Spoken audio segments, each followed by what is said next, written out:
Resume. Okay. And great. Everyone's coming in. Sorry for we're a minute and a half late, 2 minutes late. Oh, wonderful. I see new names.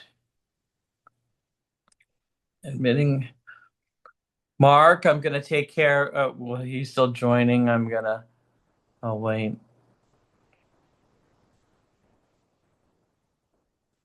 Okay. Shalom. Shalom, Lolan. How are you, buddy? Shalom. Brother Chapin, how are you? Faith. Everyone, welcome. Gabriel Ben Yehuda, Courtney. It's good to see you. Aziza, everybody. My gosh, Jennifer, yeah. Mark, I'm gonna take care of that thing for you. Okay,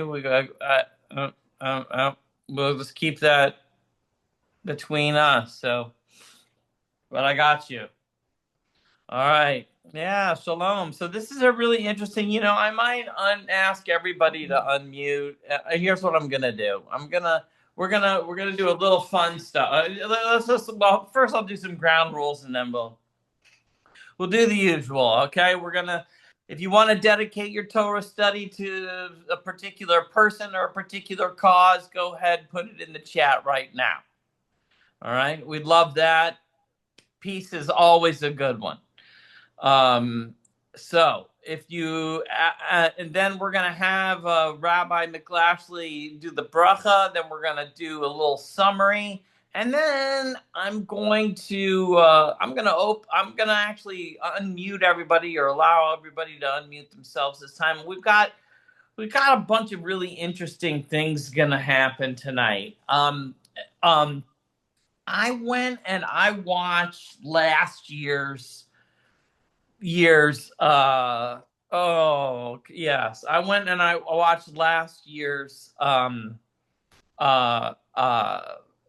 Parsha, and we had so many questions, Rabbi. I don't know if you recall, we talked about Luz, the magical city of Luz, and we didn't know whether or not it was Jerusalem or not, and we concluded that it was not Jerusalem. By our own deduction. I have some more information, and so I urge you. We've been doing this now for a couple of years now. I urge you to watch what we did before and then come prepared, because there are questions that we brought up last year that we're going to address this year, right, Rabbi? Right. So, all right. But there are new questions, fresh material that I found that's gonna. I mean, mind-blowing stuff that fits in right with Temple of Miriam, mysticism and magic. I mean, and yeah, it's really. I mean, I did some real preparation for this. Awesome. Came up with all sorts of new material that blew my mind.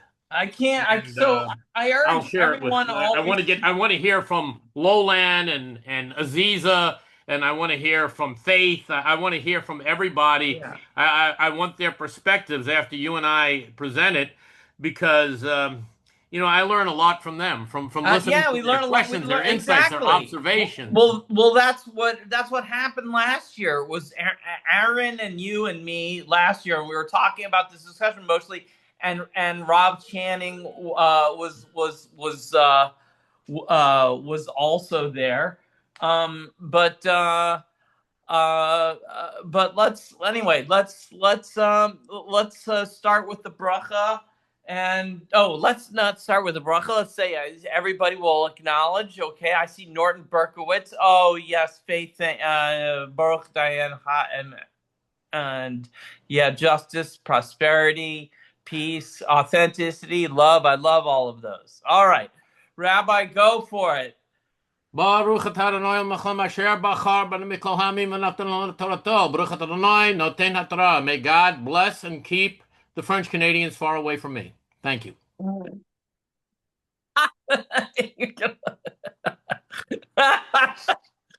right. Okay. Tell us. So this is Parsha Vayetzei. How do you pronounce it? Vayetzei. Vayetzei. Okay. And he left. And he vamoosed. He got out of there. And he got the heck out of there. He got out of Dodge. It's this Parsha. This is Genesis 28:10, and it goes all the way to Genesis 31, and it goes to 32, I think 32, 3, and it's an awesome. It's Jacob. It's Jacob. It's the whole story, man. It's that whole big shebang with the quote ladder. And so we're going to talk about. I'm going to put in quotes ladder, the air quotes, because I know that you're going to have something to say about that right off the bat. Remember last year I talked about the fact that the angels going up and down those ladders do not have wings. They do not have wings. The wings, angels with wings, were not invented until the 4th century CE. And then there's this mysterious thing about this word of this city of Luz, Luz, that we're going to talk about, which is in the Talmud, a city where people never die.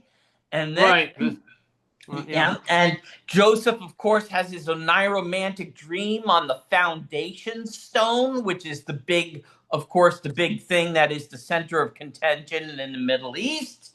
And I realized, Rabbi, why it's called the belly button. Guys, excuse me 1 second. Can't talk now. Bye. It's called the belly button of the world. And I realized only just today why it was called the belly button of the world. And it's called the belly button of the world because of this. My phone, I'm using her phone. Because of this sulim, because of this ladder that attaches it like an umbilicus. That's why it's called the navel of the world. So there's that awesome thing. And then there's this other awesome thing about these magic sticks, which are used to make the herd of a sheep fertile, and to make them mate, and to make them strong, and to change their coloration. So we've got magic sticks. So there's lots of magic going on in this Parsha. Lots of magic. So, Rabbi, you wanna start with the very first thing, which is this. Well, the thing that I came across that I was researching on, this is mind blowing. It blew my mind. I think people like Faith McCann, maybe Aziza, but Faith McCann and Lolan would surely appreciate this. In Vayetzei, it talks about that when Rachel stole the teraphim or the idols from Lavan.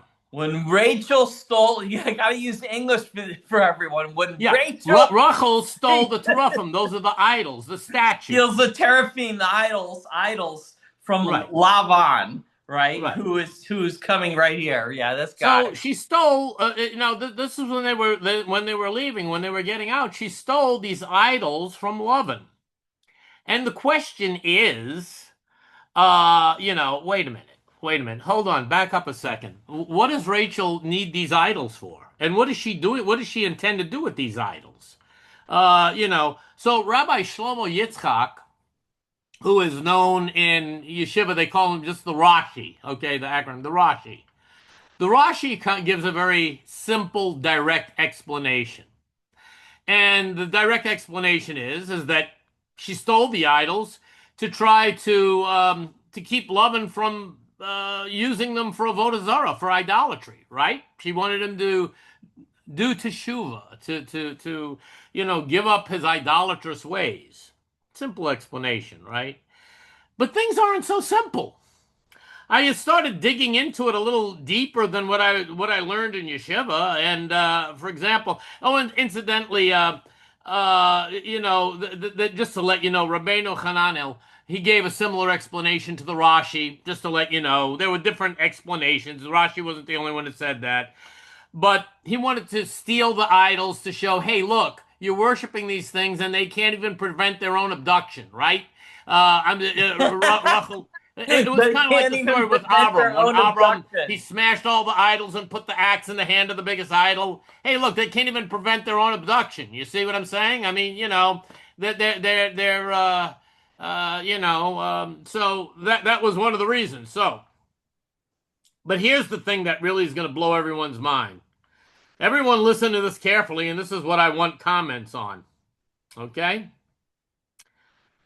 There was a 12th century Tosaphist. A Tosaphist, the Totafot in Judaism, is the additions to the Gemara. Okay, it was in the 12th and 14th century. French and German scholars began basically adding their own commentary on what the Gemara was talking about. Okay, Rabbi Yosef ben Yitzchak Bechor Shor, he was French. We Aha. give him a pass. He wasn't Canadian, okay? So he was legit. He wasn't Canadian, but he was French. He writes that Rachel actually desired the teraphim for herself. Now, let me just give you a brief background. There are commentators that say that the teraphim were sort of like the corresponding the corresponding dark magic for the Urim V'Tumim. The Urim V'Tumim were the stones. What they would do, they'd insert the actual Shem Forash, the actual tetragrammaton, the name of God, into the Choshen Mishpat, into the breastplate that the Kohen would wear, and it would cause these stones to light up. And there are many commentators that say that the teraphim used by Lavan was the corresponding thing or divinatory tool.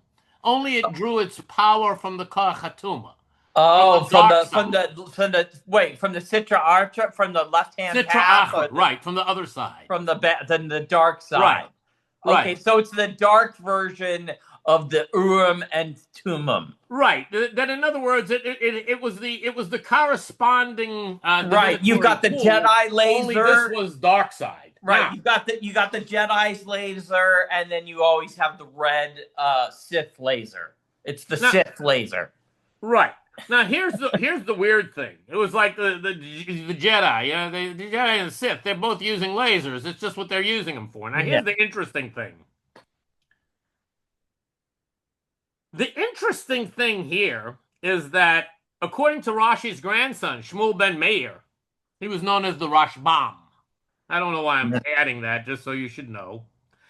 He explains similarly based on a Midrash Tanchuma that these idols actually had the ability to communicate accurate information. They actually possessed the supernatural ability to communicate accurate information. Okay? All right. And Rachel feared that if it would inform her father of her husband's plans to flee, that would mess everything up. Now here's where we get really weird. The most surprising explanation comes from this French Tosaphist I alluded to earlier, Yosef ben Yitzchak Bechor Shor. He writes that Rachel actually wanted these things for herself. It wasn't to keep Laban from serving them or worshiping them. She wanted them for her own use. Yeah. And this is in line, incidentally, with many other Meforshim, many other commentators, and many other Meforshim, many other commentaries said the same thing, early commentaries, that possessing these teraphim, as you can say, in Yeshiva we call it teraphim, teraphim. Hebrew has no vowel sound, so doctor's pronunciation is equally correct to mine. We guess when it comes to the Nekuda. The vowels, okay? I say teraphim because that's the way I learned it, but teraphim is equally valid. Potato. Anyway, that these teraphim that possess power, it wasn't considered forbidden to own them. Now, wow, you tell that to a modern day rabbi, they come in and they see idols, hey, Gewalt, what is this? What's this? I mean, they're going to be giving me skila, serefa, hereg, v'chenek, the 4 types of capital punishment, like, for seeing that in your house. You say, well, what is this? But it did not, the commentaries say that it did not innately constitute avodah zarah. Rather, It depended on the mindset of the individual using them. Kavana. Their Well, intent. that is alluded to in other parts of the Torah where it says that you may not have idols in secret. In And it secret. emphasizes the words Batsina, in right? secret. It Batsina, in doesn't say that you secret, in can't have them. secrecy, or right, concealed. Yeah, Batsina, it doesn't say you can't have them. or And so, Basaser, maybe Batsina. Yeah. yeah, so So it depends what's on your interesting intent. here is that if the individual believed that the Teraphim itself held power, that would constitute a Avodah Zarah. They're saying that the power comes from the Teraphim, right? I'm going to use Dr. Jeremy. Right, I It comes from the got you. Yeah, Teraphim. yeah. If the power comes from the Teraphim or the Teraphim, Yeah, then that would constitute a that's Avodah Zarah. bad. Yeah, All right. yeah. But, however, if one merely believed that it was a tool or an oracle, now this is right from Rabbi Yosef ben Yitzhak Well, Bechor it Shor. has to be So any that of my way. colleagues here in Los Angeles that want to jump my case and slit my throat for saying this, they can take it up with him. He was a Tosfos. But it has to be that way. Because Okay. it has So to be that way. If Rashbam is saying that if you look at those teraphim, okay, and you believe that their power comes from Hashem, then that is absolutely 100% in my mind analogous to the Hukat story where God commands Moses to build the staff with the copper right, the nechoshet, the staff to heal the snake bites. And right. if you look at it and think of Hashem, you're It'll good to heal go. the snake bites, right? And if you look at it and think of something else, you're so it's the same. Incidentally, what you're alluding to, they eventually had to destroy that staff because it actually became an object of veneration where people no longer understood that it was the power of God manifesting through it, but began ascribing the power to the thing itself. And that's really the essence of what separates divine magic and forbidden magic. Well, that's what happened with the Greeks because they took that and they worshipped the right. That's and right. so That's right. that I mean, if you go back to one of that old Parsha that we did on Chukat, the original one, which is fascinating, and we talk about Asclepius and its conflation with the Caduceus and how the Asclepius and Caduceus got conflated in the United States Air Force because they didn't know their Torah and all this. Roland gives an interesting observation. I have to get to this. It's right on point with what we're talking about, Doctor. I'm sorry, but we have some brilliant people that listen to us, and I want to give them just due. Yeah. It says the Teraphim are not necessarily idols to foreign gods or the worship of foreign gods. They can be viewed as a part of God's creation, an aspect of God, or a spirit under God, or even an ancestral spirit. An oracle can be abstract power, not for or against God. Right, That's they would a have very to be, interesting insight because basically that's very much in alignment with what the Hindus believe. They believe that you ask Hindus, I always thought that they were polytheists, but they say they believe in one God, but they believe in what they call avatars or manifestations. And in other words, that these other we would call gods, they don't consider separate and apart. In other words, there's one God, but there's different manifestations of God.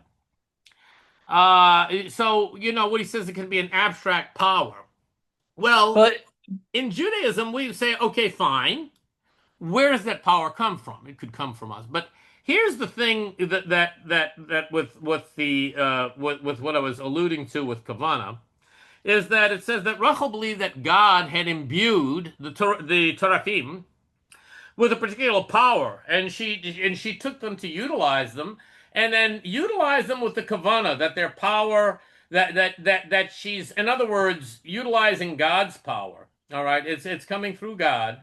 Then it would not constitute a Avodah Zarah. Actually, the very concept, this is a Kabbalistic concept of the Nitzotu, the divine sparks. And what she was doing is she was actually elevating. She was releasing those divine sparks. She was elevating, performing a tikkun, a rectification on the terafim, so that, in other words, to subdue the evil. I don't like using the term evil. I like using the word, the koach hatuma. Tuma is not evil. The spiritual impurity that was emanating from it, to subdue it and to channel it for a positive purpose. And, I think Lolan and probably Faith McCann, Lolan, who seems to have, and both Lolan and Faith and Mark Gilmore, there have been, and Mark Gilmore points out the talking statues. Yeah, the Chet Hagla Zahav, the golden calf, it had the power of movement and speech, I believe, through, that's why it was able to. But anyway, the main point is that people get weirded out. I've shown some of my colleagues and people, I take them to Temple of Miriam shop, right? Yeah, you show them neat looking things there. Hey, Rabbi McLashley, I don't know about this. This looks like it could be Abba Kabodazana. This looks like it could be that. Well, what are you talking about? I mean, like the fox fang amulet, I'm pointing, hey, Rabbi Meir says that it's permissible to be worn on Shabbat. I mean, it's like, look, let me back up a second. I believe in God. I try to serve God through the way I came up, by performing mitzvot and learning Torah. But Ezahu Chacham, who is the wise person? Lomed mikol adam, he who learns from everyone. That means that Lolan has something to teach me. Mark Gilmore is my teacher. Faith McCann is my teacher. Aziza White is my teacher. It's not that Dr. Jeremy and I are standing here giving you the holy word from on high. We're learning from you too. It's got to be we're learning. Right. Yeah. So the point is that I was making is I take them to the Temple of Miriam shop and I look at it. Oh, you give out, I mean, and like, yeah. I mean, I have my talent and my tefillin, and I have my scrying sphere and my tarot cards, and they look at that and hey. I said, they're just tools to communicate with Hashem, meditational tools. That it's your kavanah, it's your intent that matters. It's the same thing here with Rachel. It was her intent that mattered. Now, I don't have idols in my house. I'll admit, I don't have any statues or this and that, but, here she's using actual statues, and not just any statues that had actually been used for idolatry, but it wasn't considered idolatry because she says, you know what? I'm going to use them. I'm going to use them for a different purpose. I'm going to have a different intent when I'm using them. It would actually, be very challenging for real fundamentalists that ask me. I say, there's nothing that is. So what we can learn from this, there's nothing that's inherently or intrinsically evil. There's nothing that's inherently or intrinsically evil. Yeah, everything has some redeeming quality, or else it wouldn't exist. You could sort of one up that by analogy, by bringing in the fact that, again, Satan is under control of God. Right. So if you were to say, I did something and the teraphim made it happen, but you believe that God is superior to the God of the teraphim, then ultimately it was the divine that made it happen, right? Right. That allowed it to happen. So Captain Walton mentions something interesting. What is teraphim? The teraphim, he's thinking of the seraphim. He says, what is a teraphim? Sounds like an angel. It does, because we have the seraphim, right? The seraphim, and he's still looking at teraphim, and he says it sounds like the angels. He's thinking of the seraphim. Is it related to divination? Lovin does in 30:27, which is told about Hashem as Jacob's Elohim. Well, yeah, Lovin practiced divination, and like I said, the commentary said that these idols actually could predict accurately what was going to happen. So they were an oracle. So the question is that Lovin was attributing the power to the thing itself. Yeah. Rachel said, no, no, these can be used in a kosher way, okay, in a holy way.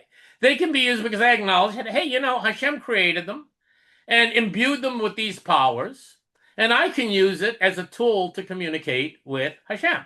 It's like when I do a tarot reading, or Dr.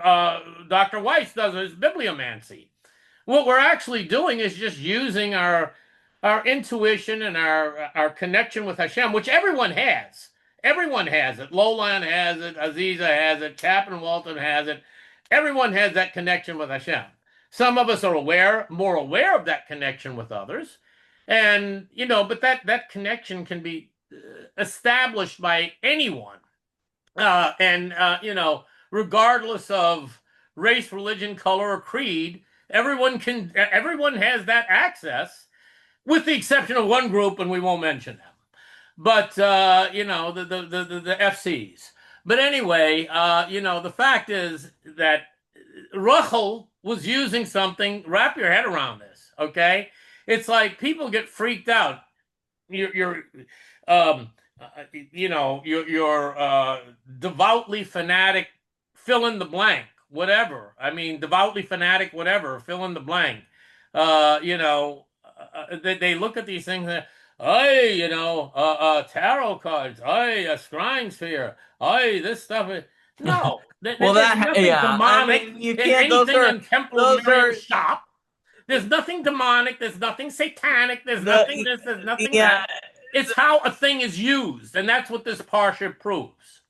So, Ava brings up an excellent point. All the same, sort of similar point. It says, they say, speaking of angels making good use of idolatry, I'm interested in cherubim, right? Also, well, again, similar sound, right? The golden statues, right? And of course, and it's like, yeah, right. All of a sudden, right, they're making depictions of angels. They're making a depiction. It's a depiction. They're making an idol of cherubim and putting it on top of the ark. It it's interesting. So why that's yeah.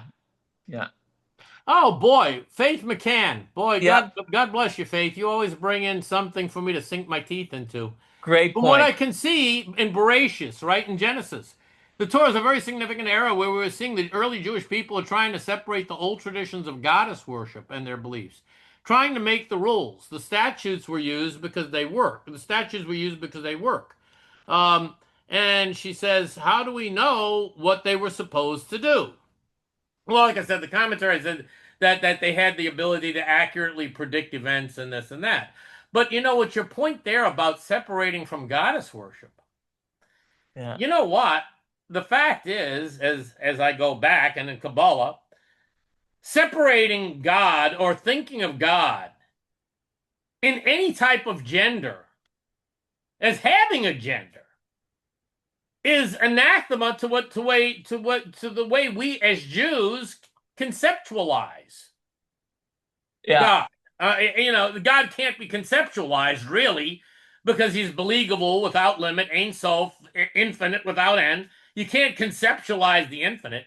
But to assign a gender to Hakadosh Baruch Hu or to the Almighty is contrary to the Jewish concept of God.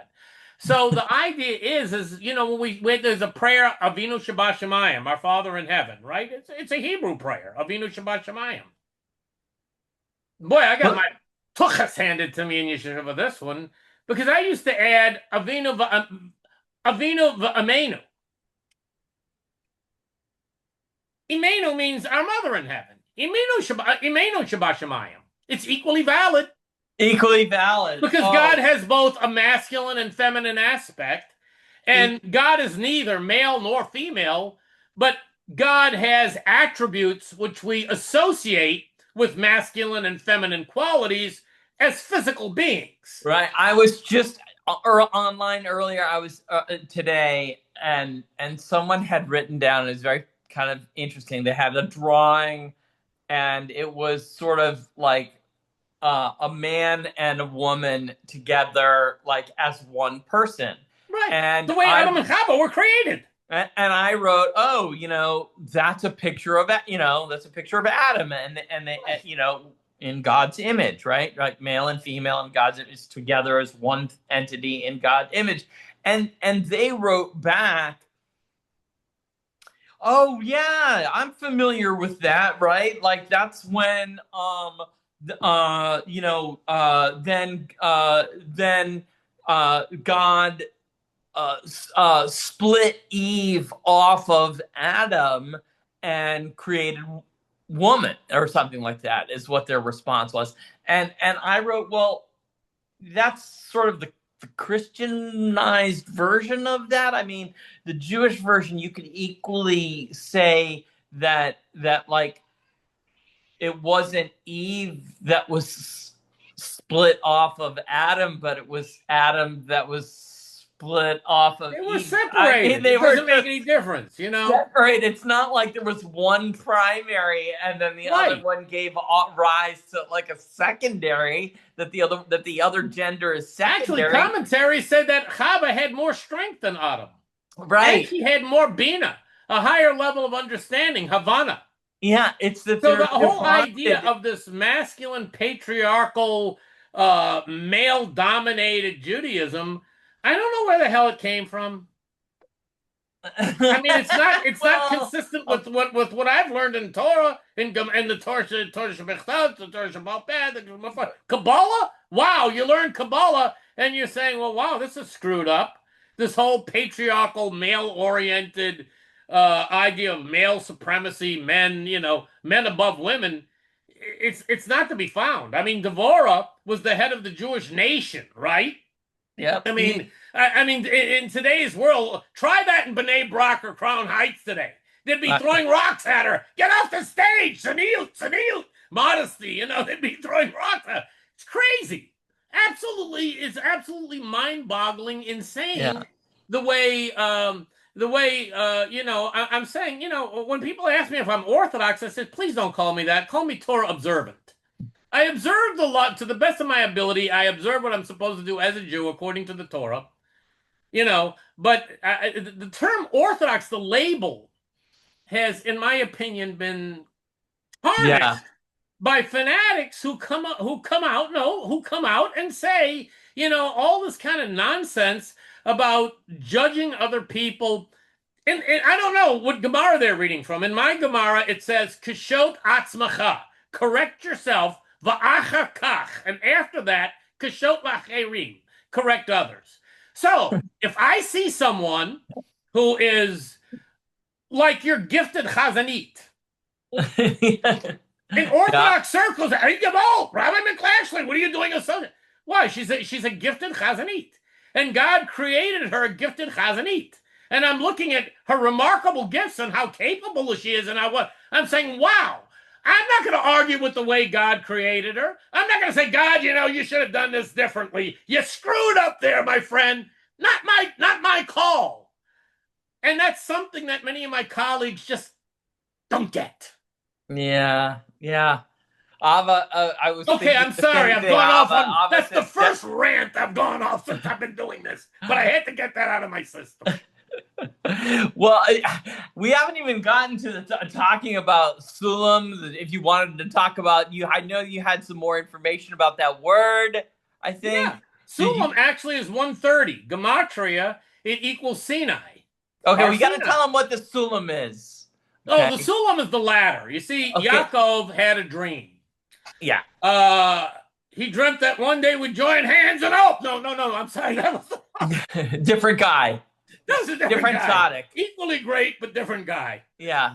Anyway, Yaakov had a dream, and in this dream, he saw angels, Molochim. Yeah. And he saw them on this. This is the only place in the Torah where the word Sulam. And it was a debate as to what Sulam is. Right. Sulam, but generally they decided it means a ladder. They've decided it means a ladder. They decided it means a ladder. That's what I want everybody to all understand here. What Rabbi is saying is that this word, okay, samech Lamed Mem appears only one time in the Torah.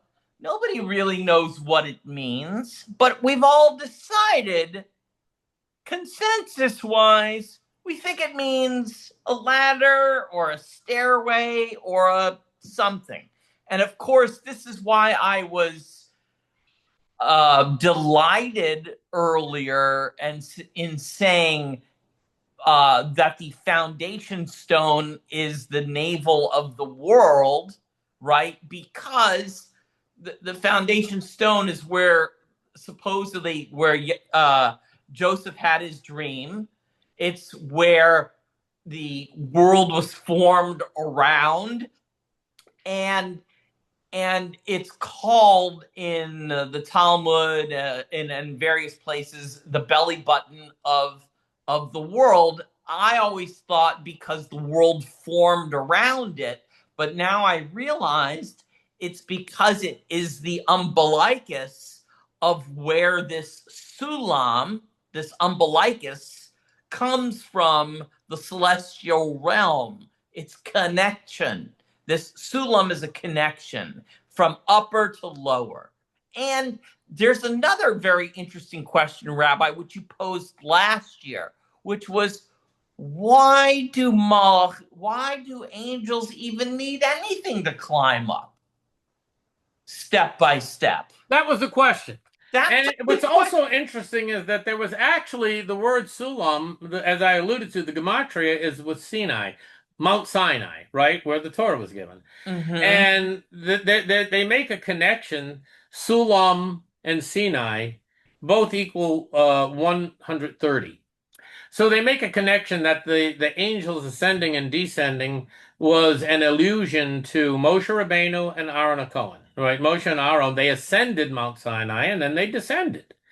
But the other thing is, when I was in Yeshiva, I remember asking, Malachim, WTF do Malachim need a ladder for anyway? That's what I'm saying. What do they need a ladder for? Why do angels even need a ladder? All right? Right. Why can't they just transport themselves? It sounds like Stiyot, Narishkeit. Angels, number one, from our perspective, from the Jewish perspective, I just have to clarify, as Dr. Jeremy pointed out earlier, it has nothing to do with the Christian concept of an angel.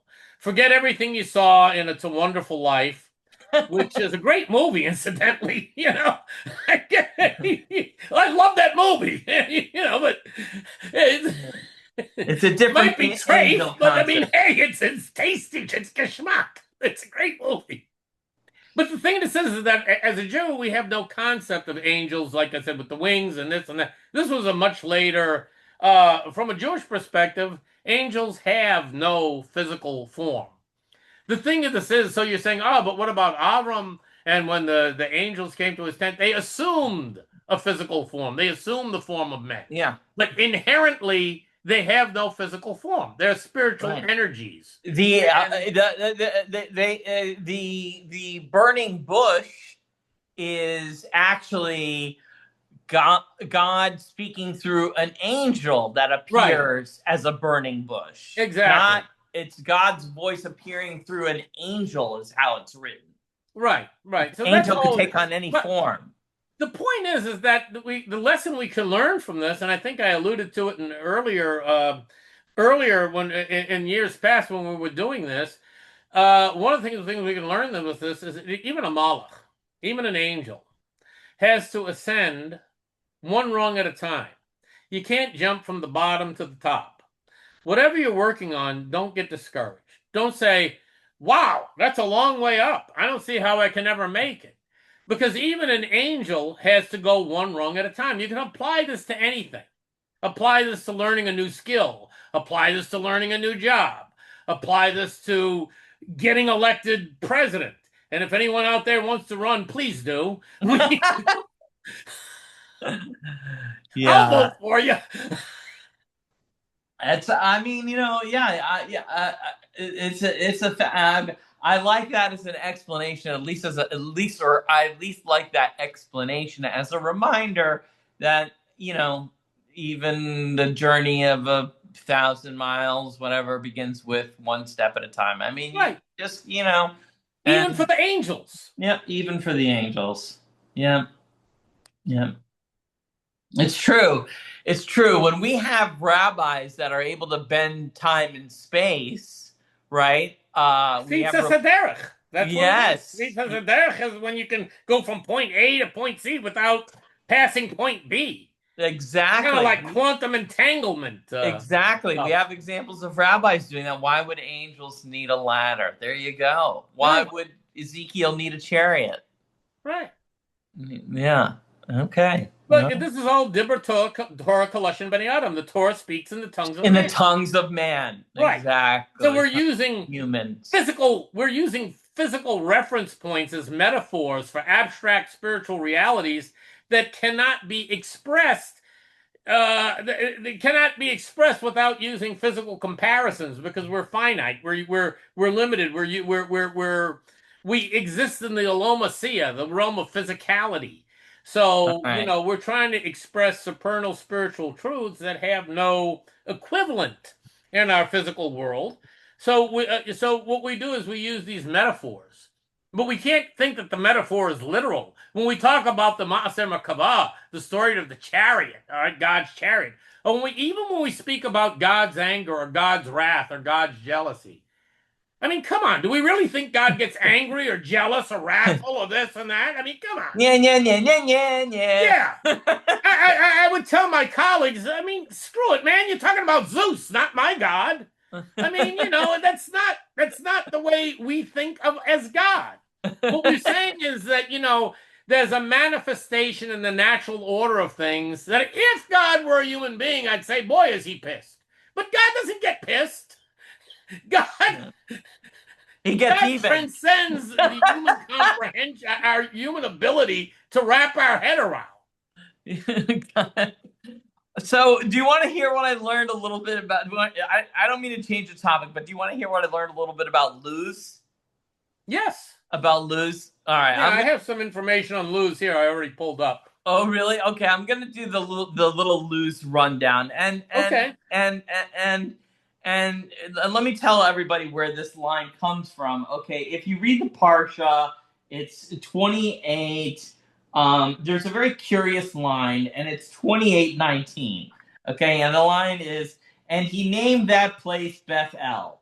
However, Luz was the city's name originally. And then it goes on. That's it. Like what? And then you gotta remember now, every word in the Torah is there for a reason. Right. Woo. Okay, so what? Why are they just like? And by the way, the name used to be Luz. Okay, so all right. Here's what I learned. Okay, and I also knew that there was this town called Luz that's in the Talmud that's written about where nobody dies. And I knew that there was this bone that also called the Luz, which is supposed to be unbreakable and survives fire and is a magic bone in the human body. So I was always wondering, do these things go together? How do they go together? Why do they have the same name? What is there any relationship? All right, so here's what it is. All right, what actually happens in Genesis?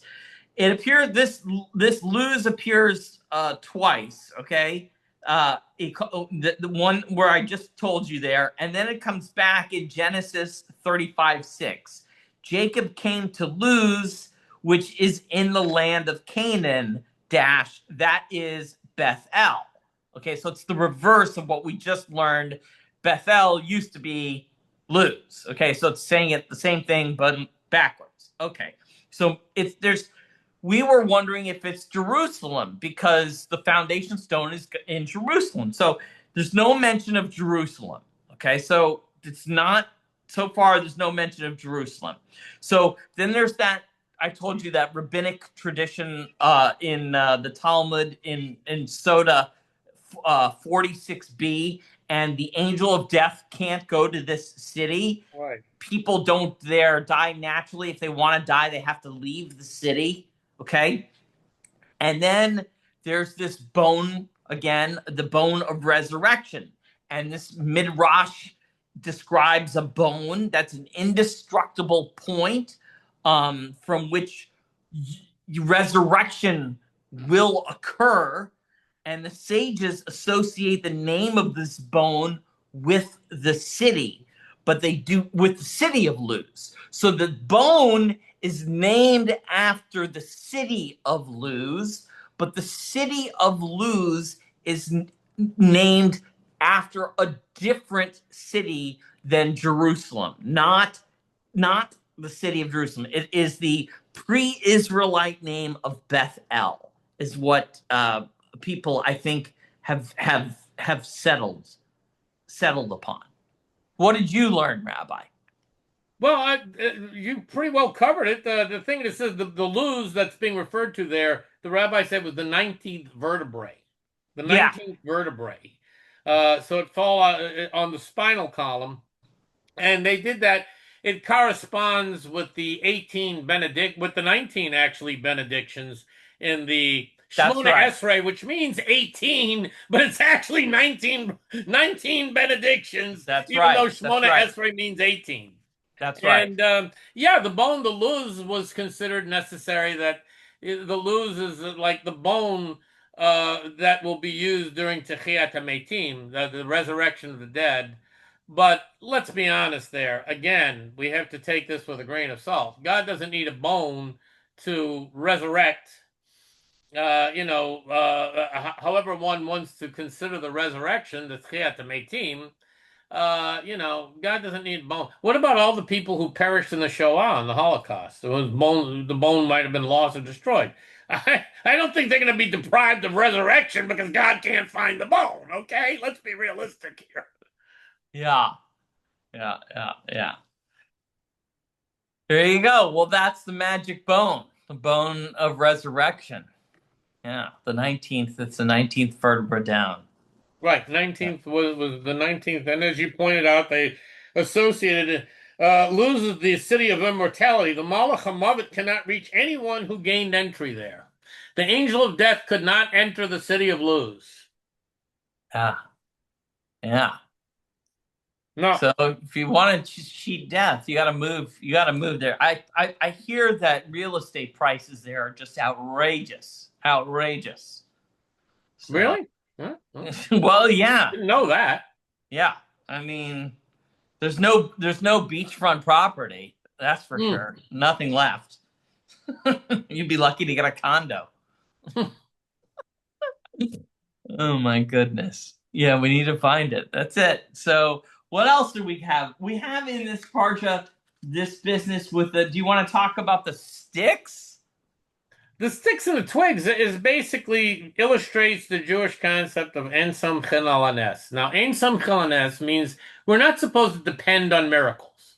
We're not supposed to rely on miracles. We're supposed to do everything we can to achieve the objective in alignment with our higher selves, right? In alignment with our higher selves. In Hebrew, that would be Nefesh Elokis in Kabbalah. I mean, it seems like a pretty straightforward spell to me. It is. And that's the point. The fact is that I used to always say that, ask people about that in Yeshiva, because in the tradition I came up in, if people are asking what we're talking about in this parsha, go read it. There's a bunch of things where they're talking about putting different types of sticks and how to prepare these sticks and put them in the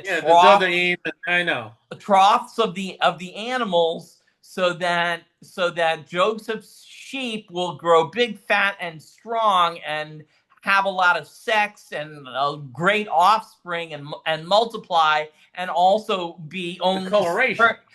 Change their coloration.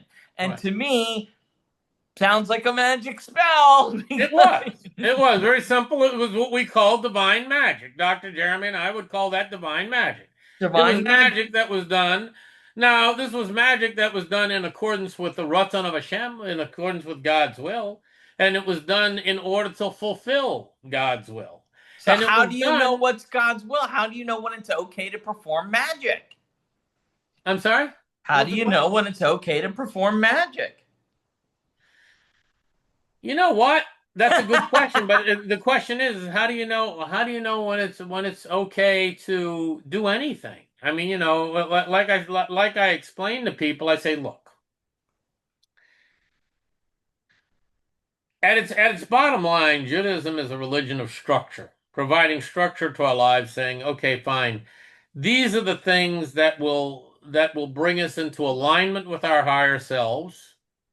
And these are the things that will increase the dominance of our shadow self, our nefesh abahamit, our animal nature. So basically, there's food that's kosher. Now, for someone who's not Jewish, you guys don't even have to worry about that, and you can bring yourself into perfect alignment with God's will. Noach did it, and in his merit, the world was saved. But in Judaism, we have these things. We have, okay, food we can eat, food we can't eat, clothing we can wear, clothing we can't wear, because there's the sha'atnez, which is wearing a garment made out of a mixture of wool and linen. It's called teruvas semervapishtin. You can't wear it, right? There are days we can work. There are days we can't work. Like on the Chagim, the holidays, on Shabbat. So the thing is that Judaism so divides. This is permissible. This isn't permissible. When it comes to magic, there are things that are permissible magic, and there are things that are not permissible magic. And it's like it's like anything. You don't say, oh well, I'm not going to eat, or I'm going to walk around nude, or I'm not going to eat anything because I might accidentally eat something I'm not supposed to, or I'm going to walk around with just a sackcloth because I might accidentally Okay. wear a garment that has wool and linen in it.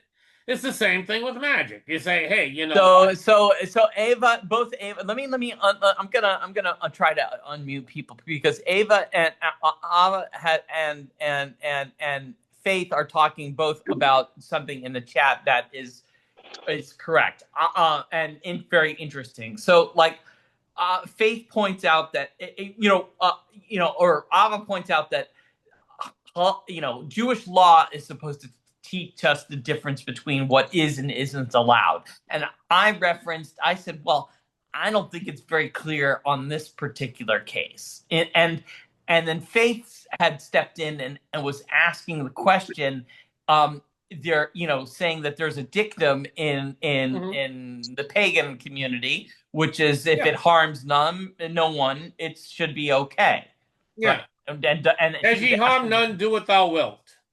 Right. And I don't think that I think it's I think in Judaism it's the opposite. If it's not if it harms none. If it saves the life, it's okay. But if it harms none, they would say no, it's not that doesn't qualify, I think, because Judaism says pekuach nefesh tocha kol mitzvah, which means to save a life, you can violate any of the laws. Yeah, except the three big ones: avodah zarah, shvichas dam, and gilui right, which is idolatry, murder, and immorality, certain types of immorality. But aside from that, you can violate any of the laws to save a human life. But you don't know if you can are actually harming none when you do, like how what I often have clients who say well, I have a husband who's a terrible person and he beats me and he should go to jail and will you cast a spell on him so that he can go to jail? And of course, I don't really know the situation, and maybe it would be good for him to go to jail, but maybe it wouldn't be good for him to go to jail because sometimes maybe the kid needs a father or this or that, or there are some other extenuating circumstances that I don't know anything about. You know what I mean? Well, I'll give you an example. Okay. I think it was Aleister Crowley who actually turned that into an adage, as ye harm none, do what thou wilt. He had invented the tarot deck called the Thoth, or the Toth, different ways of pronouncing it, Thoth deck. And Aleister Crowley and Lady Frida Harris, I think it was. She was Lady Frida Harris. and he formed some, I don't know, cult religion, whatever, called Thelema. And anyway, he was the one that popularized that adage, "As ye harm none, do what thou wilt." Now let's compare it with with the Jewish concept. Someone comes to me and says, "Look, it's my will. I want to smoke 10 packs of cigarettes a day. I'm not harming anyone. It's my life, my No, body. I'm doing it in my room. Nobody's getting any secondhand smoke." no, that's not it. Okay, And good. Then and that's what I and want. it Go ahead, and Faith. Fill me in. it's okay. You guys are missing a few important things. Now, yeah, Aleister Crowley, he was a psychopath, but that's aside from the point. Don't know if he Exactly. was a Um, psychopath. um, He had issues, but it's yeah, it's less than thy self-defense it be, and it harm none. Do what you will. So we have added that less than thy self-defense it be. So if we're trying to save a life, yes, that's acceptable. And it harm none, not even yourself. Aha. So That's a very and interesting. That's the key point there. but and You can't theoretically, harm other yes, people.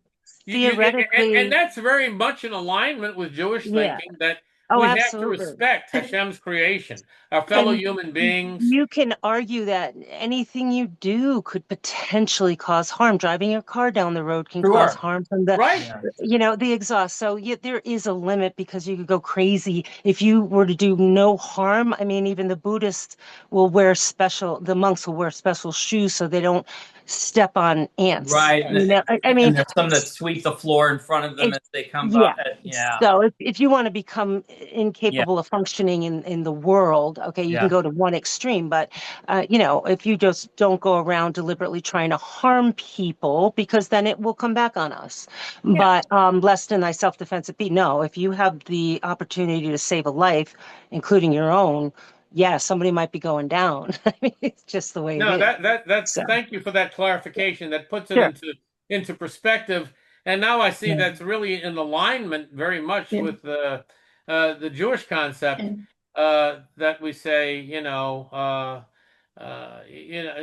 even down to the situation, even with animals, we can't harm Yeah. animals through our actions.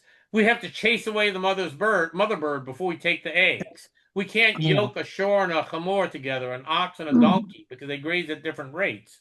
Yeah. We have to respect God's creation, Abram and Achai, taking a limb from a living creature, which Mm. was common practice at one time. It was forbidden in Judaism. In other words, you have to respect the rights of animals. You have to Mm. respect the environment. There were laws of Klayim, which were mixing different types of seed, letting the Shemitah year, allowing the land to rest, even. So the idea of, where many of my colleagues would say, "Oh, Rabbi, this environmental, this is narishkeit, this is nonsense environment." I said, it's not nonsense. It says right in the Torah. Hashem Yeah. commanded, what did Adam and Chava, he made Adam and Chava his partners, his custodians, to care for his creation. So the idea of caring for nature, caring even for animals, for nature, this is an essential component. So Faith McCann, what she did is she clarified, mm, that because she has more knowledge in that aspect. I have some superficial knowledge in that aspect, but not. I'm sure nowhere near her depth of knowledge on, on those things. Well, that's why we have Uh, her here. She's our resident expert. yeah, Well, she's that's our why I'm resident here to expert, learn and from you and guys. we're very We fortunate to learn get. from each other. That's the whole Well, thing. no, That's her perspectives are, is really it really is, because that was the thing, is that, so as you harm none means yeah. including yourself. So, Uh, Including and she was yourself. right. That's Aleister important. Crowley was a maniac, which was my Yeah. my da, who taught me the Rider Waite Smith, the RWS, with Arthur Edward Waite and Pamela Coleman Smith. I Yeah. always wanted to learn Thoth, and my father was like, "Not in this house, you're not." Aleister Crowley was a POS. Your So. father was a good man. I Yeah. Yes, Ava? I'm currently doing a thesis project on Crowley, Mm. as well as W.B. Yeats. And the thing with Crowley, I don't think he said the blood harm none thing. I would imagine that might have been added by somebody like Gerald Gardner later.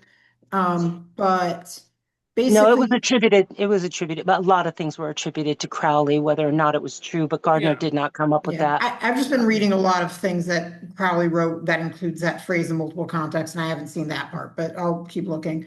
But anyway, basically the whole will thing was not, even though he lived a very hedonistic lifestyle, will wasn't really do whatever you want. It was get in touch. Basically, a lot of Crowley was very interested in the Abramelin rituals, which, we've talked, this group has talked about before. It was originally a Jewish magical practice that got appropriated by non-Jewish magicians.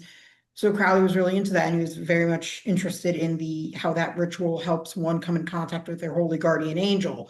And sort of contacting your holy guardian angel, that determines what your will is, and then you live by that will. And Crowley, of course, threw in all sorts of, polytheistic things, but ultimately he was pulling from Jewish myths. And he actually, there's records of him being like genuinely anti-Semitic. So he had issues beyond anything, spectacular. He was kind of, he was bigoted in some ways too, as many of his time were. But ultimately, the do as thou wilt is coming out of the same sort of Jewish mysticism of there's some, purpose that God gave everybody that's unique to them. And that's something you have to sort of figure out through whatever mystical practices you go through. What I'm also with the animals thing, a piece of like a kind of Kabbalah lore thing that I've heard about is, we've talked about how kind of the less nice side of Kabbalah is the sort of the hierarchy things, sort of the patriarchal stuff. But kind of stuff with that kind of comes with this problematic but interesting idea of like kind of there being a hierarchy of souls where in a reincarnation where an animal soul is lower and likely was somebody who sinned in life and then became an animal. But then kind of one of the works of Kabbalistic, so to speak, Jews is the ability to elevate, aliyah, those souls. And, the main way is like if one were to, sacrifice an animal at the temple or to kill an animal and eat the animal in a kosher way, that is elevating the soul. So even though the animal has been killed, maybe that animal is going to reincarnate into a human next, and then they can kind of ascend that way. Yeah, I'm a vegetarian and mostly a vegan, so I don't really even want to have a kosher, a kosher meat meal. And, if the temple came back, I wouldn't really be a big fan of sacrifices, but, we could think of other ways that could kind of elevate those souls, maybe like taking care of animals or, reading about sacrifices maybe does it. So that's a sort of a spiritual Kabbalistic way we can care about animals and then bring that back to the literal, physical, environmentalists, etc. That's interesting what you said, because I mean, I'm vegetarian. I came up vegetarian, and there are many Jews living here in Los Angeles. My colleague, a good friend of mine, Rabbi Herschel McNabb, his whole family, his parents are vegetarian. I came up vegetarian. So and it's interesting. People ask me, like, for Yom Kippur, it's a practice I find abhorrent. But they take chickens. You're familiar with it, and swinging the chicken over their head. Are you familiar with this? Yeah. And they say, well, what do you do? So exactly what this gentleman just said, what we do is I substitute money. I use money, and then I give it to tzedakah. Fine. Right. Yeah. I don't have to torture a poor chicken. That's just what we do. Okay. I'm not condemning people who do that, but I've always say, how does that not run afoul of Tsar Balakayim, not causing suffering to a living creature? Run afoul. Yeah, I'll run afoul. You caught it. Good. I want to make one correction, because, like I said, but I looked it up. No, Aleister Crowley said, "Do what thou wilt shall be the whole of the law." That's what Aleister Crowley said. Do what thou wilt shall be the whole of the law. And then I think Gerald Gardner came along later and said he wanted to incorporate that concept of free will into his own ideological system. So they added on, as it harms none, do what you will. Yeah. So that was just a clarification. Crowley in Thelema considered himself to be a prophet and claimed to be channeling from gods. And from an entity called AWAS, AIWAS. Well, it started with AWAS, and then AWAS brought him to some other gods. So there's like 3 gods Right. that he's channeling. And he wrote his own book of the law, which I read, not extensively, but I've read it. So, he basically felt like he was being kind of his own Moses, making his own Torah. And, take that however, but, it was still ultimately based in some appropriated Jewish mysticism, and we can sort of bring it back to mysticism. I mean, this kind of ties back to like the stuff we were talking about with idols earlier. What I really like about Lurianic Kabbalah is the idea that you can elevate kind of lost sparks. And I feel like that's at least in a way I justify my interest in the occult, of like, even if I'm looking at all these like polytheistic or what have you kind of things, or these, Christian bastardized whatever, I like the idea that I can bring it back to Judaism and make it matter to Judaism in a way that's Right. not destroying Judaism. Because I mean, No. think about like Christian Kabbalah before it got, all quote hermetic, is it was originally Christians got into Kabbalah partially to help them, be Christian, but because also they want to make Jews Christians. They thought if they did whatever proof from Kabbalah, they could get Jews to stop being Jewish. So that's a horrible way to use it. But we can bring it back to us, I think. Yeah, that's an excellent point. That's Well, an interesting point, because the Hermetic Order of the Golden Dawn drew heavily from Kabbalah. Arthur Edward Waite. And I mean, I really like their sort of idea, their lesser banishing ritual, the pentagram, because I found an online graphic that has the Star of David right in the middle, and there's all the, the Hebrew names of angels and names of God and all that stuff. So I just made that my wallpaper. I feel a little sacrilegious for it, but it's, I just sort of, it has like that Judaism, and then also has that kind of all off ramp of it that's kind of, teasing it, but it's still there. yeah. all right. Well, this has been an amazing discussion. Thank you, Oh, everybody. wait. I want to say one more thing. Sorry. Yeah. My conservative minion at my university for Yom Kippur, we spin a rubber chicken around for a kaparot. And I figured out that you can take the heads off of a rubber chicken, so you can actually shecht it, But then, for the next person, you put the head back on, and when you put the head back on, it screams. I have seen people take the chicken in a cage and just wave it around people. Yeah. In that regard. So let me just finish with that. So I want to make sure that there's plenty of, I think, alternatives out there. But tomorrow night we have Ma'ariv. Ma'ariv starts at 6 p.m. Pacific time, 9 p.m. 6 p.m. 9 p.m. Eastern time. So I hope we'll see you there. Then, of course, it's Thanksgiving for everybody. Happy Thanksgiving. And go out there, everyone, and bless some people. Start with animals. Start with some animals. If you don't feel comfortable blessing people, bless a few animals. Then Bless move you, on. guys. Or start with your Bless you. family. Start with your family. Start with flowers. Bless them all. Okay? Yeah. Have a great Thanksgiving. Blessed be. I'm familiar with that phrase. Yeah, blessed be. And have a great Thanksgiving, guys, everyone. Well, bracha, blessing, and hatzlacha to everyone. Thank you for participating. And, to conclude with the Parsha, right? No matter where we are, what level we're on, we shouldn't say that the journey up is too arduous or too difficult. All we have to do is start climbing one rung at a time. That's right. All right. Take care. Good night, everyone. Have a good night.